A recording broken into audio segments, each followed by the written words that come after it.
दर्शन दो सूर्यदेव, दर्शन दो सूर्यदेव, दर्शन दो,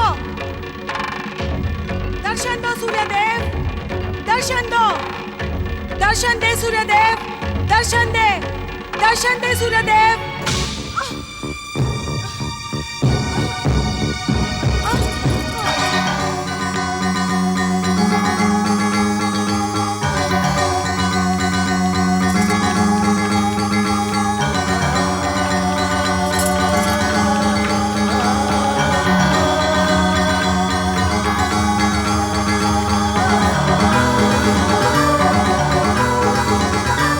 नहीं जानती थी कि आप इतने अधिक निष्ठुर हैं सूर्यदेव।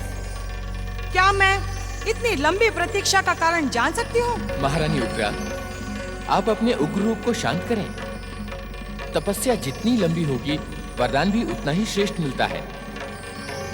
मैं आपको वरदान देने के लिए ही प्रकट हुआ हूँ। मांगिए, आप अपना वरदान मांगिए। सूर्यदेव, तपस्या काल में मैंने एक महान पराक्रमी विराट पुत्र की कामना की थी, जो अपनी शक्ति से तीनों लोकों का सम्राट बन जाए। मैं आपको पुत्र का वरदान तो दे सकता हूँ महारानी। वो शक्तिशाली और विराट भी होगा, परंतु मेरे वरदान से वो तीनों लोकों का स्वामी नहीं बन सकता। अर्थात किसी को तीनों लोकों का स्वामी बनाने की शक्ति आपके भीतर नहीं है? आप मेरा अपमान कर रही हैं महारानी उग्रा। आप जैसे निष्ठुर और शक्तिहीन अपमान के ही योग्य हैं। यदि आप मुझे मनवांछित वरदान नहीं दे सकते, तो आप प्रकट ही क्यों हैं? आपने मेरा समय नष्ट क्यों किया? पहले ही कह देते, मैं आपकी तपस्या करती ही नहीं सूर्यदेव। अपने आराध्य का अपमान और निरादर करके तुमने अपने सर्वनाश को निमंत्रण दिया है महारानी उग्रा। हाँ? इसका परिणाम तुम्हें भुगतना ही होगा।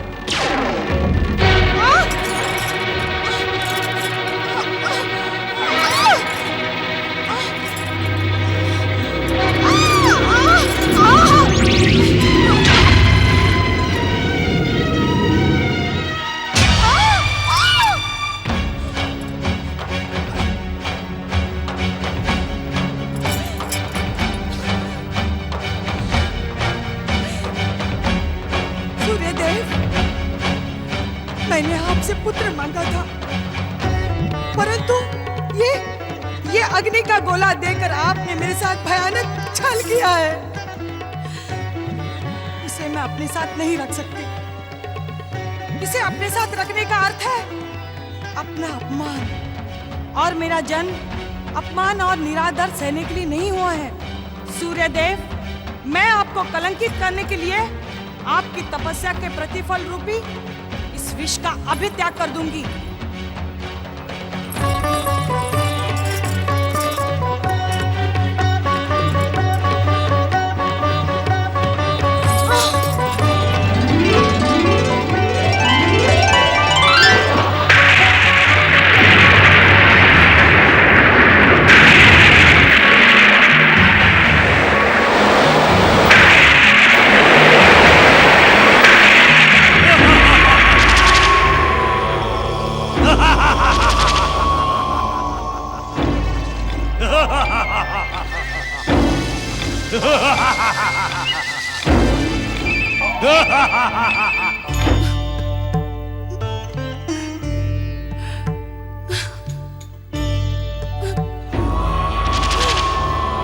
महारानी उग्रा, पहचानो मुझे।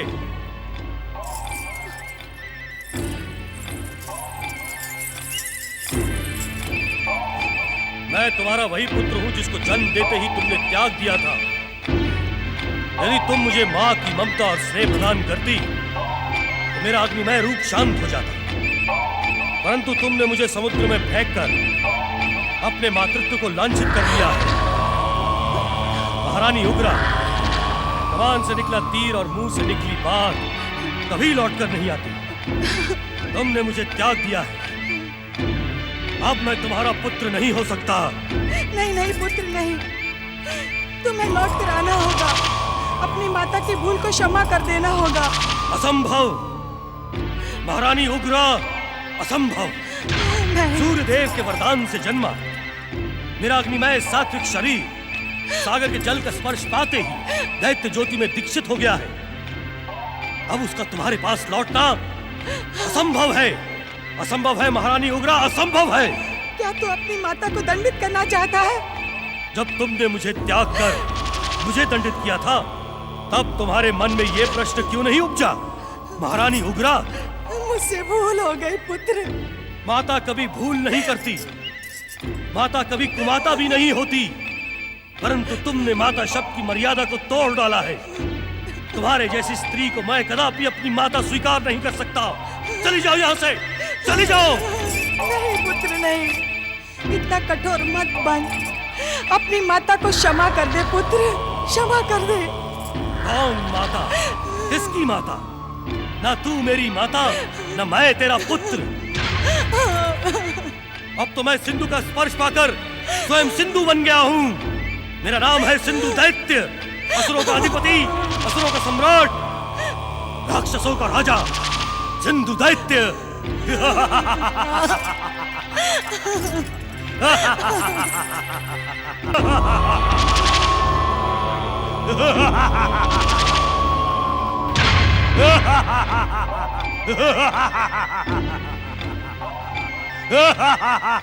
देवगुरु, ये किस दैत्य के अट्टहास के स्वर हैं?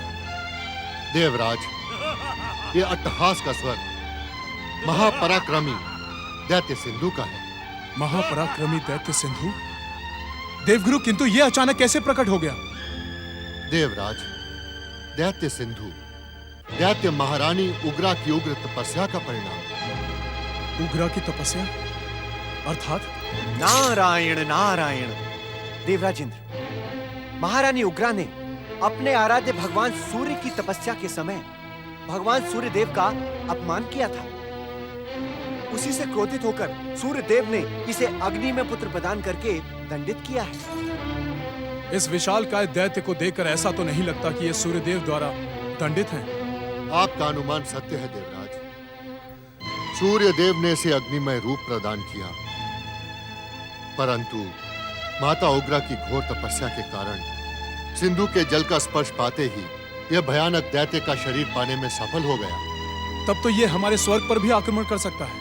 देवराज, इस समय यह विशाल शरीरधारी अवश्य है, परंतु इतना शक्ति संपन्न भी नहीं है कि दैत्य सेना को प्रकट कर स्वर्ग पर आक्रमण कर सके। नारायण नारायण। सिंधु दैत्य को स्वर्ग पर आक्रमण करने की शक्ति प्राप्त करने के लिए अपनी माता के समान ही सूर्य देव की आराधना करनी होगी।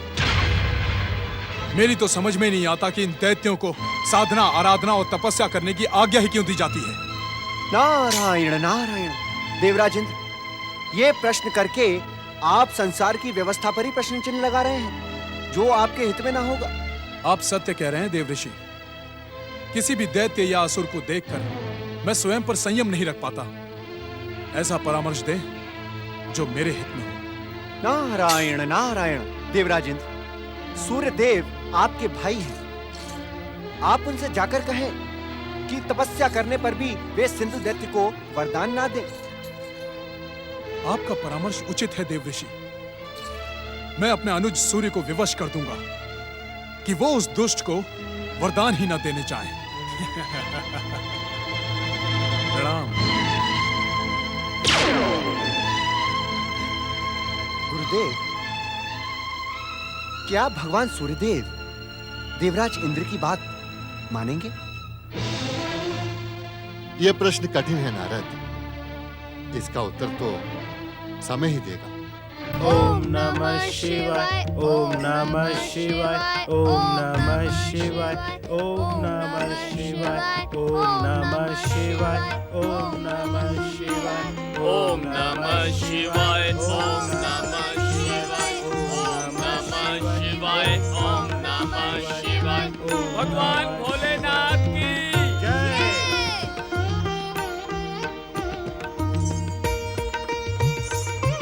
महादेव, हिमालय राज ने माता पार्वती और भैया कुमार कार्तिकेय तथा श्री गणेश को वहीं रोक लिया है। नंदी महाराज, आपकी सहमति के बिना तो हिमालय राज ने आपको नहीं रोका होगा।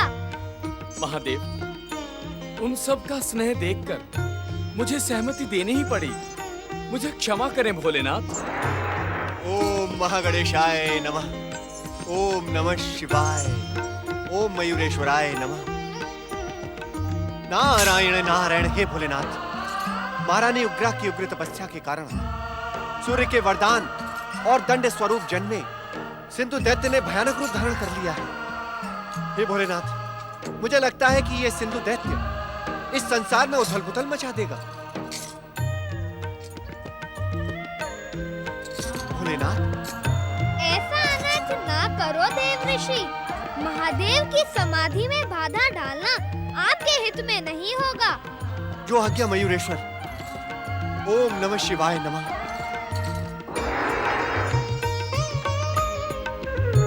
ओम नमः शिवाय। ओम नमः शिवाय। ओम नमः शिवाय। ओम नमः शिवाय।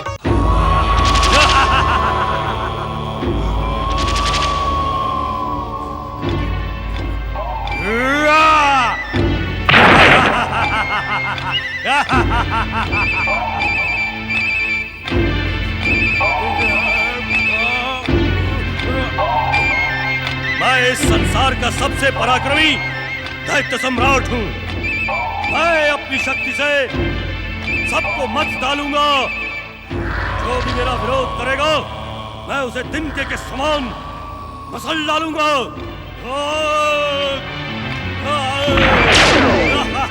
तुम्हारे पराक्रम पर मुझे तनिक भी संदेह नहीं है सिंधु दैत्य, परंतु इस प्रकार अपने पराक्रम का दुरुपयोग न करो। इसका परिणाम तुम्हारे हित में न होगा। महापराक्रमी सिंधु दैत्य को परिणाम का भय दिखाने वाले कौन हो तुम? क्या तुम्हें अपना जीवन प्रिय नहीं? सिंधु दैत्य का क्रोध तेरे जीवन का अंत कर सकता है मूर्ख। सावधान सिंधु दैत्य, तुम ये मत भूलो कि इस समय तुम दैत्य गुरु शुक्राचार्य के समक्ष खड़े हो। एक दैत्य होने के कारण मेरा आदर करना तुम्हारा कर्तव्य है। कौन गुरु? किसका गुरु? ना कोई मेरा गुरु, ना मैं किसी का शिष्य। दैत्य, असुर और राक्षस जाति में जन्म लेने वाला हर प्राणी मेरा शिष्य होता है। तनिक स्वयं को देख और मुझे देख। जब तू मेरे समान ही नहीं, तो मेरा गुरु कैसे बन सकता है? ओम नमः शिवाय। ओम नमः शिवाय।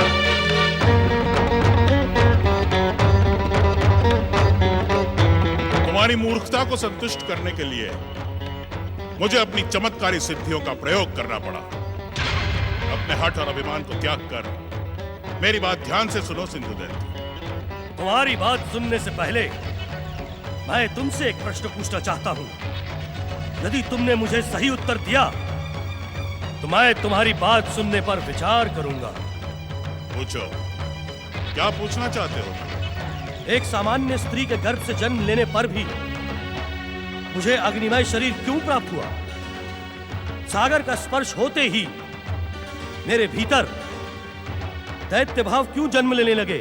सिंधु, तुम्हारी माता उग्रा ने सूर्य देव की आराधना करते हुए तुम्हारे इसी विराट रूप की कल्पना की थी, परंतु कहते हुए तुम रुक क्यों गए? क्या इससे अधिक तुम नहीं जानते? क्या इसी अज्ञान के साथ तुम महापराक्रमी सिंधु दैत्य के गुरु बनना चाहते हो? मूर्खतापूर्ण बातें करके मेरा समय नष्ट न करो सिंधु। तो बताओ, मुझे अग्निमय शरीर क्यों प्राप्त हुआ? जब सूर्य देव तुम्हारी माता की कठोर तपस्या को वरदान देने पहुंचे, तो उग्रा ने उनसे अपने होने वाले पुत्र के लिए तीनों लोकों का साम्राज्य मांग लिया। यह वरदान देना सूर्य देव को स्वीकार नहीं था। उनके अस्वीकार करने पर तुम्हारी मां ने उनका अपमान कर दिया। क्रोधित सूर्यदेव के क्रोध के कारण तुम्हें अग्निमय शरीर प्राप्त हुआ। अग्निमय शरीर में सागर जल का स्पर्श होते ही परिवर्तन क्यों हुआ? तुम्हारी माता की तपस्या के प्रभाव से तुम्हें विराट काया और पराक्रमी होने की शक्ति प्राप्त हुई। सागर के शीतल जल का स्पर्श मिलते ही सूर्यदेव का क्रोध शांत हो गया और तुम विशाल काया दैत्य बन गए। मैं तुम्हारी बातों पर विश्वास कर लेता हूं। कहो, क्या कहना चाहते हो? मेरी बात ध्यान से सुनो सिंधु दैत्य। यदि तुम संसार के सबसे श्रेष्ठ और शक्तिशाली दैत्य बनना चाहते हो, तो हम दैत्यों के आराध्य भगवान शिव की आराधना करें। नहीं नहीं शुक्राचार्य, शिव आराधना का तो प्रश्न ही नहीं उठता। मैं भगवान सूर्यदेव की आराधना करूंगा। सूर्यदेव को प्रसन्न करके मैं उनसे विश्व विजय और सर्वशक्तिमान होने का वरदान प्राप्त करूंगा। जो महारानी उग्रा ना प्राप्त कर सकी, मैं उसे अवश्य प्राप्त करूंगा। सावधान सिंधु दैत्य, मेरा परामर्श ठुकराकर तुम अपने सर्वनाश की भूमिका रच रहे हो। दैत्य गुरु शुक्राचार्य का परामर्श मानने में ही तुम्हारा कल्याण है। सिंधु दैत्य का कल्याण उसकी पराक्रमी भुजाओं में छुपा हुआ है। तुम्हें जो कहना था तुम कह चुके, और मुझे जो सुनना था मैं सुन चुका। अब एक क्षण का विलंब किए बिना जैसे आए थे वैसे ही अदृश्य हो जाओ। अहंकारी सिंधु दैत्य, अपने गुरु की आज्ञा को न मानकर तूने अपना सर्वनाश सुनिश्चित कर लिया है। तू सूर्यदेव को प्रसन्न करके कितना भी बड़ा वरदान क्यों न ले ले, तेरा अंत निश्चित है। तू दुनिया की सर्वोच्च शक्ति के द्वारा मारा जाएगा। अपना लिया हुआ निर्णय सिंधु दैत्य किसी भी मूल्य पर बदल नहीं सकता, किंतु तुम उस सर्वोच्च शक्ति को अवश्य सावधान कर देना। कहीं ये महापराक्रमी सिंधु दैत्य उनके लिए संकट न बन जाए।